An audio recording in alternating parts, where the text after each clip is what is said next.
Thank you for the very long description of me. I'm very proud and happy to be here this morning. And of course, my old friend, Dr. Johari, Johari brought me all the way here. Johari and I has a history in Malaysia, but of course it's a good history. We worked together many times, and I was with a government agency. So Johari was my client. I have to look after him and bring him to the market. And just to let you know, whatever brother Johari has shared with you, I think you better take note just now. I hope it's not too late for you to rewind whatever you have heard from him, because he started his business, one person, as young as you. He came to MSC Malaysia, Multimedia Super Corridor. Alone, I saw a young man, very good looking that time, still good looking. So he came, that time he was single, and he just put all his effort in looking for support for his business. He's into mobile business, and he went through a lot. I saw a lot of changes on Johari, and I'm very proud of him. There's a reason why ASEAN Foundation, on behalf of ASEAN Foundation today, I'm standing here to wanted to support young people to strive, to make a difference in this world. That is what ASEAN Foundation is all about. We connect people, we link people up, and we give them opportunities. So a lot of focus has been put in place for the past 20 over years. ASEAN Foundation was set up after 30 years, after 3 decades of ASEAN incorporation by all the leaders from 10 countries.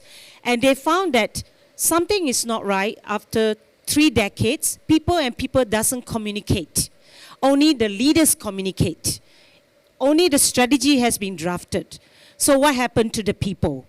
People still don't know each other from 10 countries. People still don't collaborate much. So that's why ASEAN Foundation was built. But a lot of things that ASEAN Foundation is doing now is promoting collaboration, which is PPP, we call it, public-private partnerships. So for today's, it's actually, we are here also to sign some of the MOU, of course, but it's a friendship MOU that we can actually leverage on each other. Because as an organization in ASEAN, as an intergovernmental body in ASEAN, we can't reach out to the grassroots. We need the local community. We need like an Insan Mandiri. We also need like Forest Interactive Foundation, and also not forgetting, we are signing with the institution here today.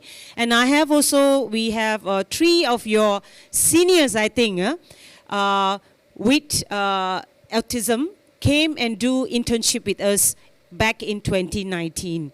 And one of them is still here. I mean, you can stand out. We have the senior here that actually did internship with us and successfully completed some of the projects that we assigned to him beautifully. Thank you so much for your support. Yeah, thank you.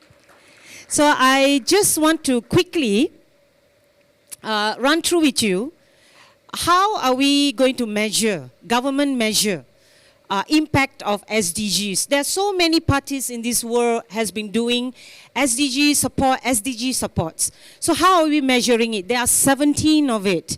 So of course, the United Nations 2030 agenda has been captured very seriously by ASEAN region. And of course, we have one organization called ASEAN Community Statistical System, ACSS. A regional committee consists of national statistic system of ASEAN member states, which is the 10 ASEAN countries, and they will do the monitoring, and they will do the feedback to the policymaker and see what they can improve over the time. Because 2030 is very fast, it's already approaching. We are having another 8 years, so we are not sure whether all the SDG can be achieved fully during that time. But we cross our finger and we will do our best. So the clock is ticking, and we have reached at the last milestone of the SDG. So that's why we need to have more people involved in this room. Young people here, you will ask, how can I involve? What can I do? But actually you can do volunteering work. Because in ASEAN Foundation, we do open for internships for volunteering work.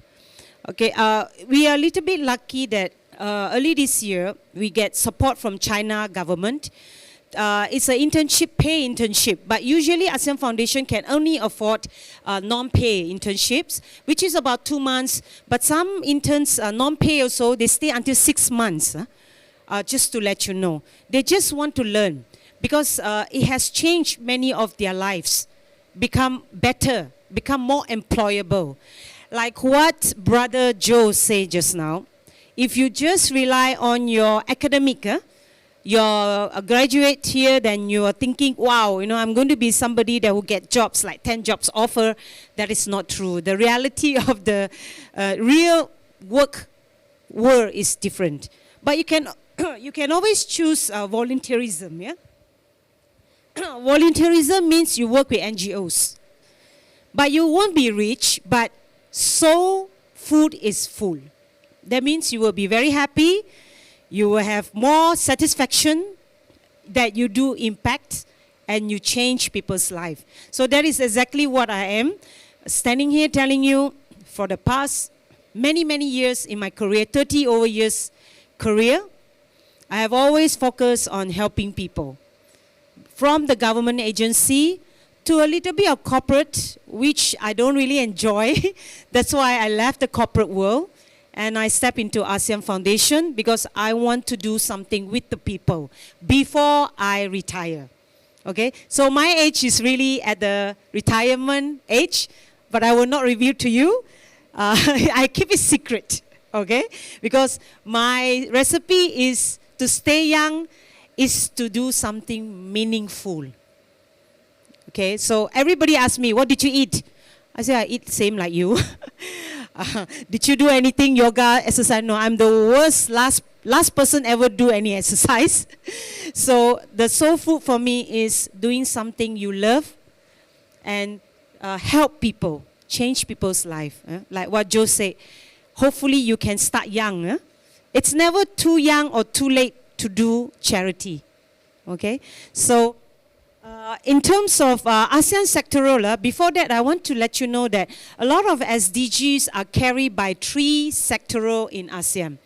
There is a 3 communities. If you are not aware, arts and there is one community is political security and economic AEC and also social and cultural community. Yeah? So you can find out more about them. They have a lot of activities, and of course we will welcome you to join ASEAN Foundation's activities because ASEAN Foundation focus a lot of empowerment, enrich your skill, and also give you something you can use to drive. Okay, so this is a little bit of SDG updates because today we are talking about a lot about SDGs, but these are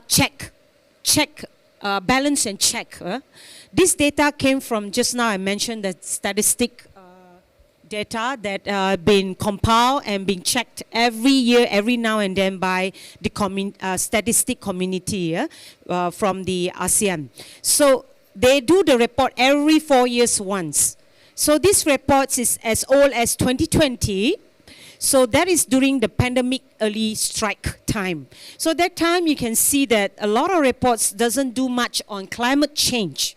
If you see that what I'm sharing some of the SDGs with you, I don't want to bore you to 17 SDG, but few of the highlights of changes that has been made and have some impact been made during this time. So you can see that no poverty. You look at the data. In 2020, there is some impact of over 2,500 individuals per 100,000 people. So you see 27.8% higher than in 2016 during that time. Poverty is higher, but now slightly less. Little bit less. But I think because of the pandemic, there's a lot of disruptions, expected disruptions. Don't be shocked, because I think we have been through for 3 years. We are not shocked anymore.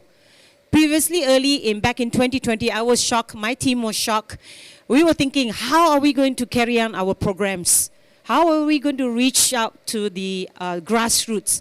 So we engage partnerships. That's all, we have learned and we have never regret and never look back.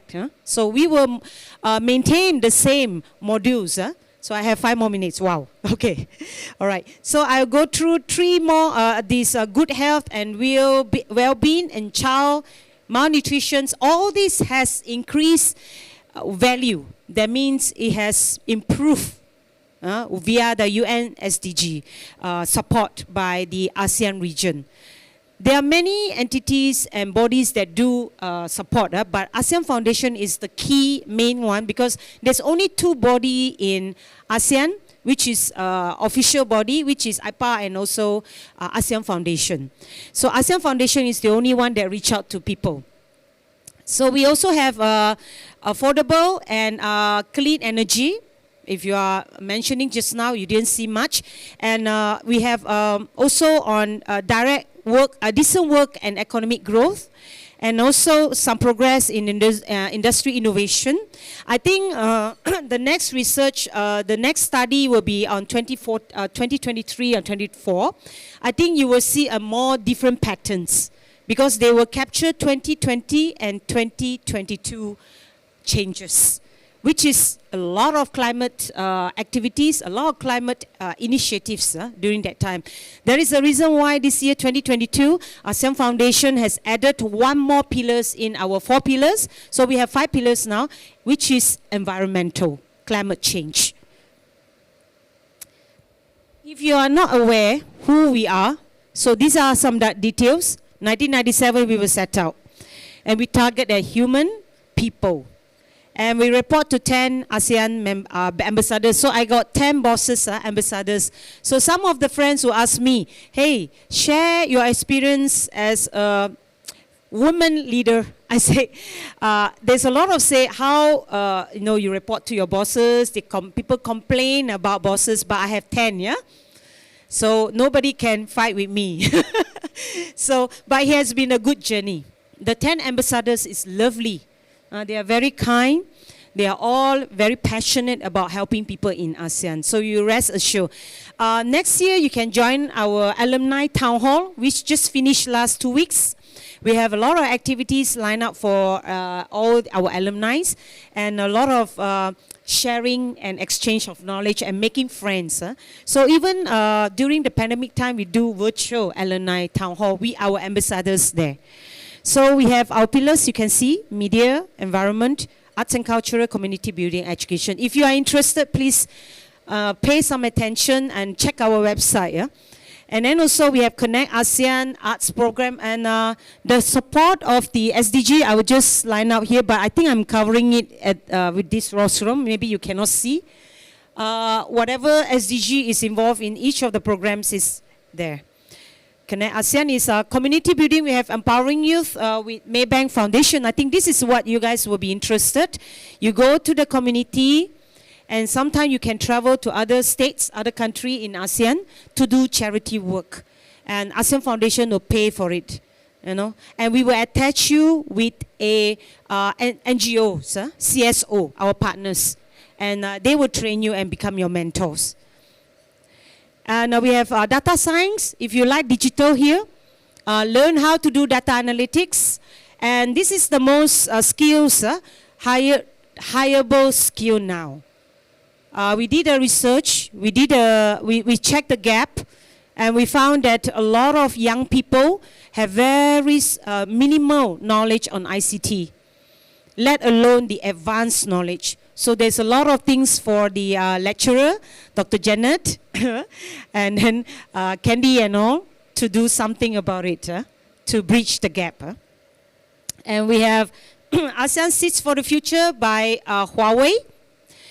We have youth from ASEAN, first time won and beat Asia Pacific youth, become the first runner-up. So you can imagine, you can do it here, okay? You don't have to be worried about India, China, students, Japan, Korea. They were there and they lost.